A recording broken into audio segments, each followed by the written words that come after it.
علیکم ورحمۃ اللہ وبرکاتہ۔ جی محترم بھائی نے پوچھا ہے کہ وضو کے بعد کھڑے ہو کر 3 گھونٹ میں پانی پینا کیا سنت سے ثابت ہے؟ جی بھائی، وضو کے بعد پانی پینا یہ تو سنت سے ثابت ہے کھڑے ہو کر، لیکن 3 گھونٹ اس کا ذکر جو ہے وہ حدیث میں تو نہیں ہے۔ صحیح بخاری کے اندر حدیث ہے، علی رضی اللہ تعالی عنہ نے جو ہے کوفہ میں ایک دفعہ وضو کیا، پھر کھڑے ہو کر بچا ہوا پانی، جو وضو کا بچا ہوا پانی تھا، اس کو پی لیا اور کہنے لگے کہ میں نے نبی علیہ الصلوۃ والسلام کو اسی طرح کھڑے ہو کر پانی پیتے دیکھا ہے۔ یہ حدیث صحیح بخاری کے اندر 5616 نمبر پر موجود ہے۔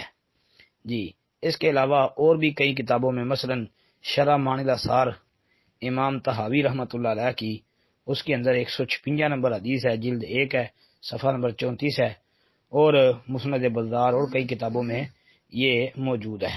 تو بہرحال صحیح بخاری کا حوالہ یہ ایک بڑی مضبوط دلیل ہوتی ہے، تو میں نے 1-2 کتابوں کا اور نام لے لیا، باقی کافی کتابوں میں یہ حدیث موجود ہے۔ تو 3 گھونٹ کا ذکر نہیں ہے، ہاں باقی اگر بندہ 3 سانسوں میں پی لے، یعنی 3 سانس لے لے، یعنی اس پانی کے 3 گھونٹ بنا لے، تو اس میں حرج بھی کوئی نہیں ہے جی۔